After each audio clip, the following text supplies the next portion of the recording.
friends, it is August 31st today, and we're going to start off with this anime vlog that I have wanted to film for the longest time. It is basically, to give you context if you haven't seen my previous videos, it is like similar to those booktubers wherein their videos won't end until they read a 5-star book. It is similar in this case, only that I have pre-listed and it is about anime because that is my form of entertainment that I consume on a regular basis. So last month, or like August basically, I didn't have like the right motivation to watch anime, so I'm going to do my best this month. Hopefully I will be able to watch a bunch for the sake of this video, and also for me to get on with all of the titles that I wish to watch that I've been putting off for quite a long time. As you can see here, this is my list of all of the anime that I'm going to be watching for this month, and with a little bit of highlights here, wherein if I highlighted it in green, it is the ones that I am most interested in, and it will maybe, hopefully, be my 10 out of 10, who knows, but they are not like an 8 or higher, or like maybe a, what do you call this, like a very high ranking in my anime list, which is like the basis of how I check whether or not these anime are actually rated highly by viewers or not. And the one with the blue is 8 or above in the My Anime List app. Either way, I'm still going to watch this and I will still love it, but I just wanted to like show this beforehand, like kind of like a preview of like what to expect from these. And I already actually placed everything on this Wheel of Memes app or website, I guess you call it, just in Google. And today I'm going to be spinning my very first anime that I'm going to watch for this month. So I'll try not to be too shaky because I don't have a tripod, but I have listed everything in here that are from this list, and we're going to see which one is the first one. So perfectly, it has all of these are like 35 titles. I just recently added some of it here, and yeah, let us spin.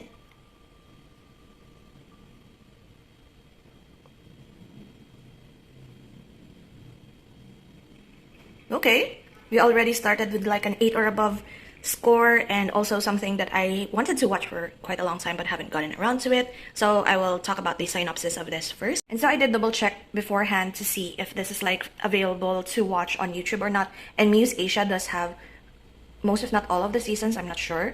But I just noticed when I opened this, the rating dropped to 7.99.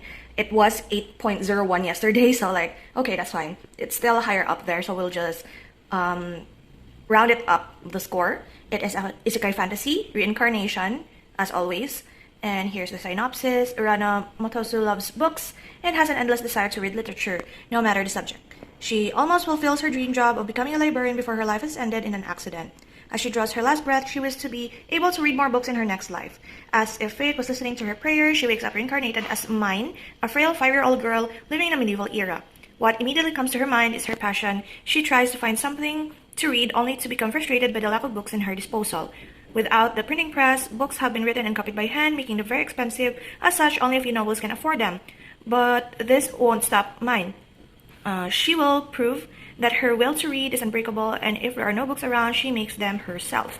In a way, this is very much like a good start to this concept of an anime vlog, because I did find inspiration for this format of a video through BookTube, and also the very first anime we're watching is about a bookworm, and I'm also starting to read again, so I will check back in after I watch the first season and see if this is like our very first anime is going to be a 10 out of 10 and this video suddenly ends, so we'll see.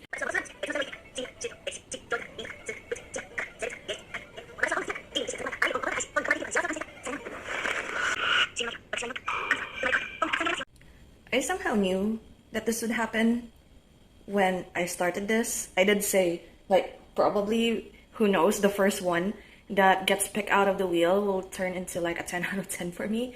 And I really like Ascendance of Bookworm. Like, it's very, like, it's adorable, it's wholesome, but it's also kind of scary. Magic isn't really that introduced until the very end, which is kind of like a way to pace it and to lengthen like a series, but it was fine for me because it's something that I'm very interested in. It's crafting, it's making stuff from scratch and then selling it, negotiations, learning new languages, and it's everything that I really am interested in, all in one. Plus the kids are like, I feel like it's very unrealistic but also very adorable to see 6-year-olds running around building like different tools and stuff to make paper, because basically all she ever wanted was to read a book, and since there are no books, or it's very expensive, because she is poor and is not part of nobility. So instead of buying a book, she wants to make one herself out of like from scratch basically. And I really like it. I find it very adorable. And yeah, also the relationships are very wholesome. So I did say that I won't end this video until I get a 10 out of 10, but the first one being a 10 out of 10, let's call it a wash, because this is going to be just like, what, a 7-minute video. But anyway, I'm going to spin the wheel again and see what's next. I mean, it's barely September, it's August 31st still, same day, and I finished the whole season in one sitting. So yeah, we're going to spin the wheel again. I did remove the Ascendance of Bookworm in this wheel so that it won't get picked again. Here we go. So I did like, what do I call this? I did manage to watch JoJo's Bizarre Adventure. The first ones, didn't really know that it was actually a, what do you call this, a vampire story at first. But it's very interesting, but I haven't gotten around to it. So 8.5 rating, it's very high, somewhat long. It is 39 episodes, but still, it is like me continuing something that I haven't gotten around to watching. So the year is 1999. Is this Morio? Morio, a normally quiet and peaceful town, has recently become a hotbed of strange activity. Jotaro Kujo, now a marine biologist, heads to the mysterious town to meet Josuke Higashikata. While the two may seem like strangers at first, Josuke is actually the legitimate child of Jotaro's grandfather, Joseph Joestar. When they meet, Jotaro realizes that he may have more in common with Josuke than just a blood relation. Along with the mild-mannered Koichi Hirose and the boisterous Okuyasu Nijimura, the group dedicates themselves to investigating recent disappearance and other suspicious occurrences within Moroyo. Aided by the power of Stans, the four men will encounter dangers at every street corner, as it is up to them to unravel the town's secrets before another occurs.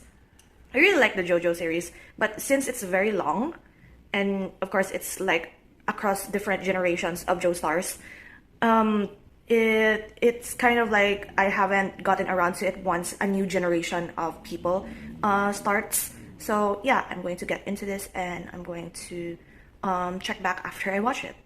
And so I have finished JoJo Season 3 Diamond is Unbreakable. I gave it a 9 out of 10. Truth be told, I could have given it a 10 full marks for it. However, I kind of feel like it's very long. Although I did like complain once that since there are a lot of stand users that are new, they had to introduce them all, and majority of them are like almost, to me, feels like fillers. But I do appreciate some of them when it reached near the end where the pacing picked up. I really like the story of how they catch the culprit and such, and their motivations, and I really like the art style actually of JoJo's Bizarre Adventure. It has grown on me for the past 3 seasons. At first I wasn't like so into it, but I understand why this series is so good. But still, since there was a feeling in the middle that it felt kind of draggy with all of the fillers, introducing the different stand users and such, I'm going to give it a 9 out of 10 just because it's not that perfect for me. But still, it's good. It's very good. If you haven't had a chance to try JoJo's Bizarre Adventure, I really recommend it. Just clear your like schedule or something because it's very long for me. 39 episodes. I actually forgot that it was 39 episodes when I put it on the list. I was like, oh, I just want to continue watching JoJo because I haven't gotten around to season 3 yet. And yet, this is like the longest one, if not one of the longest. I'm not sure, 39 episodes is still long. But I really like the story. I like this generation. And I'm also like wanting to watch season 4 as well. But who knows, next time. I will finish this vlog style first before I add anything else. And so we're going to spin the wheel now for the third one that is for this vlog. And I'm hoping it's something that is like not really common, but I will find that I like. So let's spin the wheel.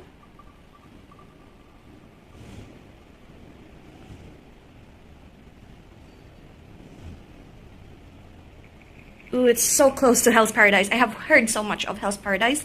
However, Hozuki's Cool-Headedness is like one of the ones that I too wanted to watch for like a few months now when I found it. Hozuki's Cool-Headedness, it's a comedy fantasy mythology. Here we have the synopsis. Hell is a bureaucracy and business is running smoother than ever thanks to the demonic efficiency of Hozuki, chief deputy of Lord Enma, the king of hell. Whether offering counsel to the Momotaro of Japanese folklore or receiving diplomatic missions from the Judo-Christian hell, the demon who runs the show from behind the king's imposing shadow is ready to beat down any challenges coming his way into a bloody pulp. Metaphorically, of course. The poster boy for micromanagement and armed with negotiation skills worthy of Wall Street. Hozuki's cool-headedness, I believe, follows a sadistic and level-headed Hozuki as he spends his days troubleshooting hell with an abundance of familiar faces from popular Japanese legend, the East Asian mythology, working middle management positions. This referential and anachronistic dark comedy brings new meaning to the phrase employer liability. Just how hard could it be to manage employees from hell anyway? So I find this very interesting. I really like mythology, Japanese mythology in particular. It's with studio, so it's probably good art style as well. We'll see. I will check back after I watch this anime.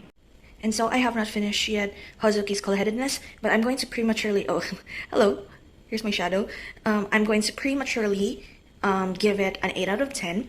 It was good. It was fine. I did quite enjoy it because the main character, Hozuki, is like the second in command to King Enma, which is the leader of Japanese side of hell. There's very much like different concepts of the underworld based on like different cultures. Like there is a Western, Western underworld ruled by Satan, and then there is this European underworld ruled by Beelzebub, basically. So in this Japanese side of the underworld, it's Enma and Hozuki as his second in command. So it was enjoyable because almost every leader of the underworld is afraid of Hozuki. And yeah, so 8 out of 10. It wasn't super, but it was enjoyable enough. And if you like mythological comedy, it's very much fine. And I will be spinning the one for the next show that I'm going to watch after I finish 3 more episodes of Hozuki's Cool-Headedness. I just wanted to I just want to just spin this just so I could have like something to watch next right after I watch this because I can't film later. So here we go.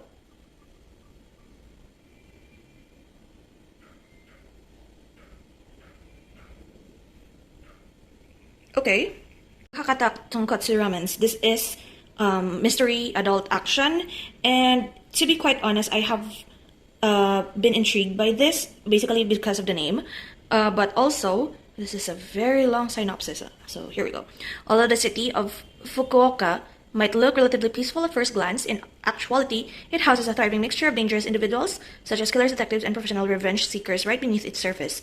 Among their number is Zenji Banba, a laid-back and observant detective who is investigating the work of other hitmen companies in the area. However, Banba might not be the only one with a bone to pick with the organizations, as Shan Minglin, a cross-dressing male hitman in the employ of one such company, begins getting fed up with his lack of job and pay. One day, after Lin's current target commits suicide before the hitman could reach him, his company refuses to pay him and half the amount they were originally supposed to for the assassination. Frustrated, Lin requests another mission and is offered the job to take out Banba, whom his organization believes has been interfering with their business. However, when Banba arrives at his home, finds a hitman inside, Lin surprisingly doesn't even attempt to kill him. Instead, he offers the detective another option, to join him and form a team. With the offer on the table, exactly how will Banba respond, and just what plans does Lin have in store for the underground world of Fukuoka? So, we'll see. I have been intrigued by this, but also I have seen this like in Bilibili just pop up in my suggestions page, so that's why. So we'll see.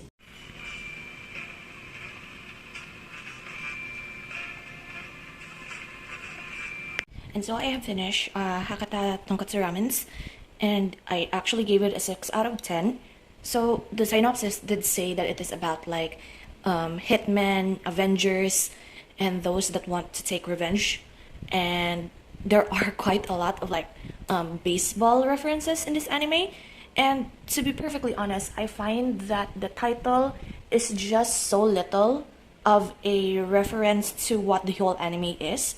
And also like I find that the ending was kind of what do you call this, it's very underwhelming. And it's fine, I guess it's fine in its own right, but something feels missing, and that all of the cases wherein these hired hitmen were dealing with is kind of like all of them are interconnected. All of the hitmen know each other for some reason, and they're basically just companies trying to get with each other, trying to find the strongest hitman and such, and all of the people that hire them, the backgrounds of some of the supporting characters. And to me, it's like to me, there are a lot here that could have happened but didn't happen, and the ending I wasn't that satisfied with. So 6 out of 10, it's still fine. I still find that the art style is very beautiful, but it does not satisfy our challenge here on seeing whether or not it is a 10 out of 10. So I'm going to spin the wheel for the next one.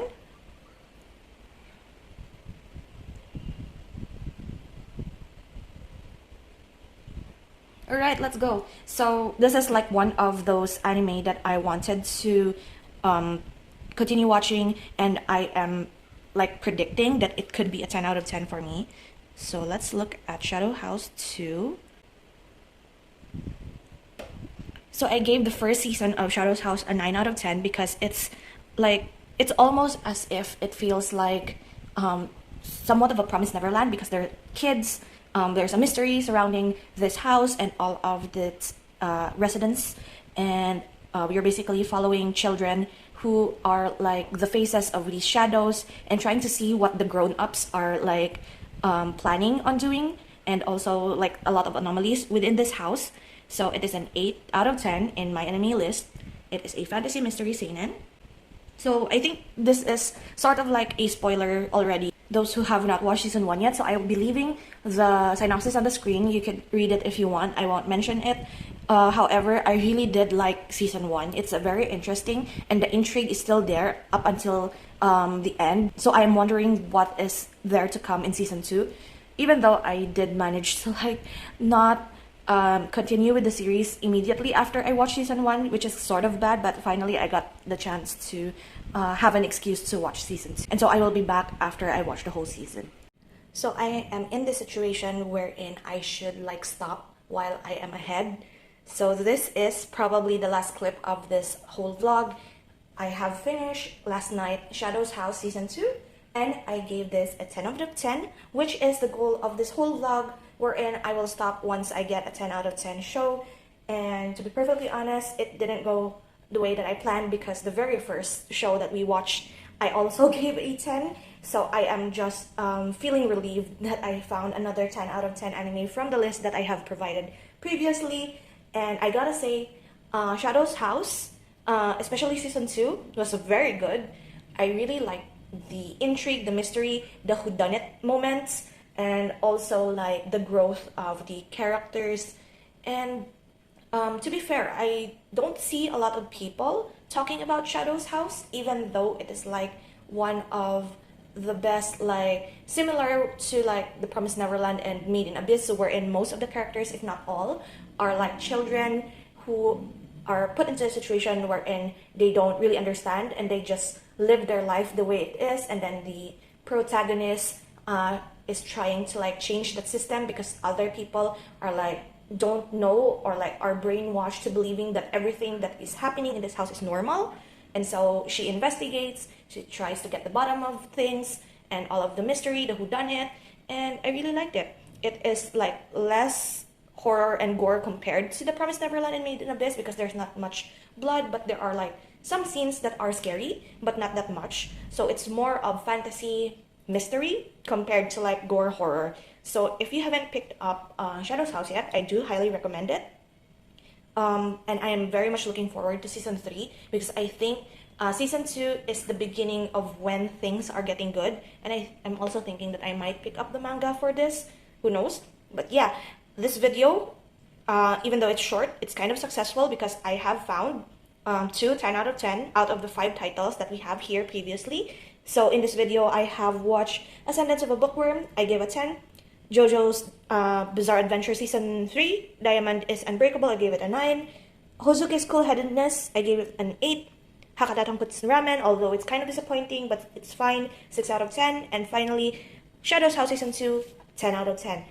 Which, to be fair, is a decent amount of anime to watch in one like video vlog style setting.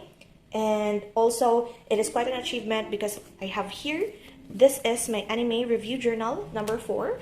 And I gotta say, this vlog really helped because, as you can see, I only have 1 page left for this journal. And I am going to watch something random just to fill this up. And I will have a new journal for like the remaining half of the year for my anime journal. And I will also flip through this, talk about some of the stuff that I have written here previously, just to share with you guys. And thank you so much for joining in. I will be doing a part 2, and I hope you look forward to that. So until my next video, guys, take care and bye.